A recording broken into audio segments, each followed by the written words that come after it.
how to use audio from other users' Instagram Reels.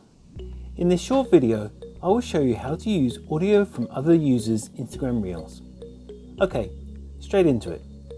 So, to use someone else's Reels audio, first, open up the reel with the sound that you want to use, then tap the audio icon in the bottom right corner.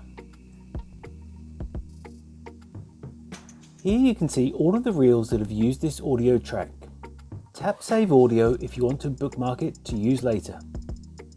To make your own reel with this audio now, tap Use Audio at the bottom. Then proceed with creating your reel with that sound already added.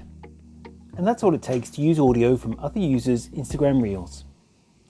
If you found this video helpful, I'd love it if you liked the video, subscribe to my channel, and let me know in the comments if this worked for you. Thanks for watching.